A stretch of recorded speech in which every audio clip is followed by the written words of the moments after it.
What is up, everyone? It is Mr. Holtz, and today I'm going to be showing you guys how to make the graph for the radioactive half-life lab.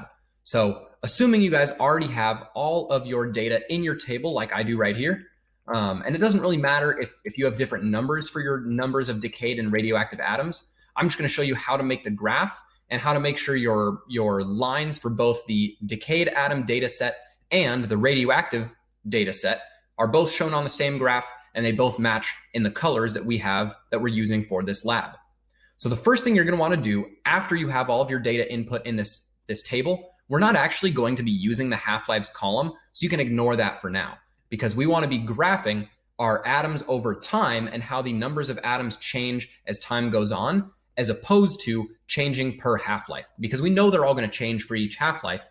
That's the definition of a half-life, right? So we want to show how are the radioactive atoms decreasing over time and how are the numbers of decayed atoms increasing over time as this process continues. So the first thing you're going to want to do is highlight the entire section that has both the total time passed and the number of decayed atoms.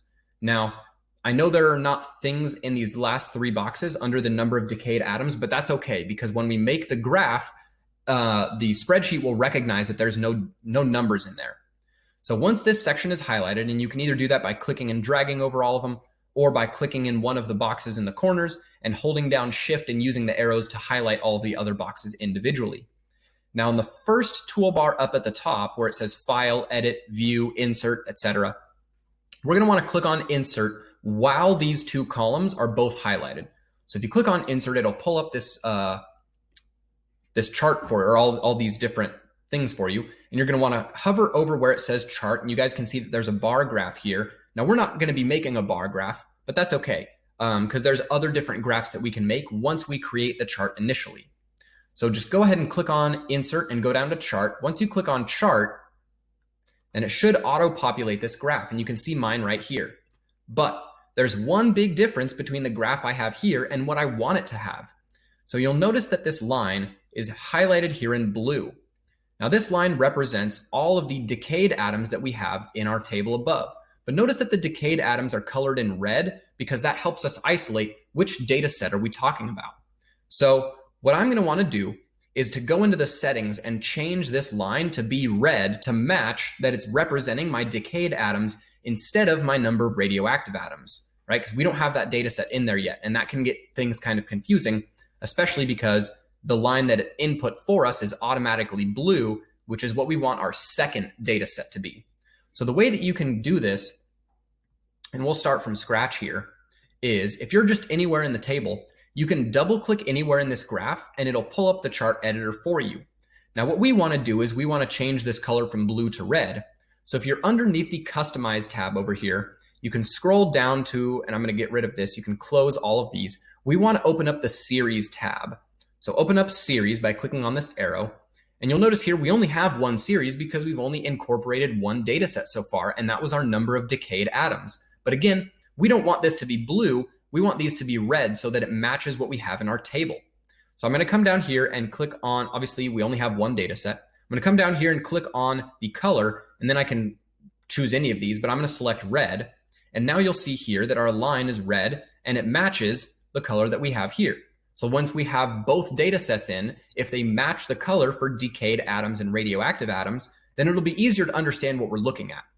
So again, I'm going to X out of this. And what we have right now is our first set of data. Now again, in the chart editor, it's important to make sure we have the right kind of graph. So hopefully if you go to setup, yours is already a line chart, but if it's not, you can click on here and scroll through to select a line chart, okay? Because again, we don't want a bar graph, we don't want a pie chart for this. Those won't really help us understand what we're looking at. We want a line graph to show us how that change is occurring over time. Now, how do we add in our number of radioactive atoms? Because that is not in our, that data set is not in our graph yet.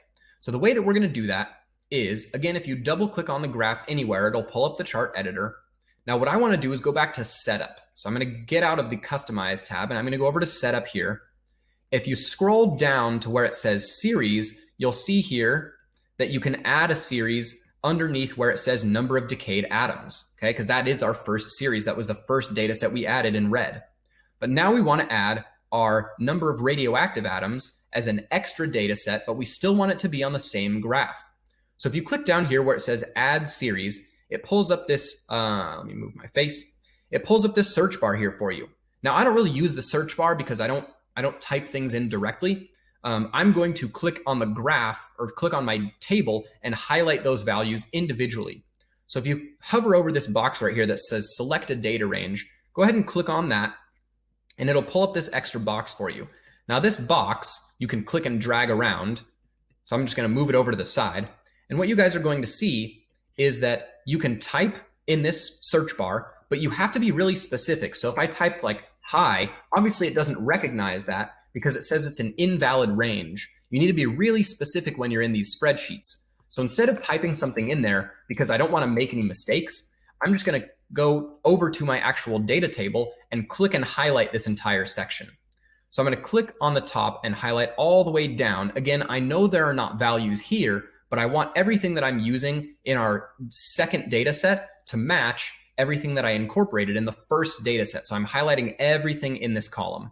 So notice here, once I have that highlighted, it already fills in the data range that I want because it's specifying for this graph, what are the cells, what are these boxes that we're pulling information from? And it should be your D column because that's where our radioactive atoms are listed.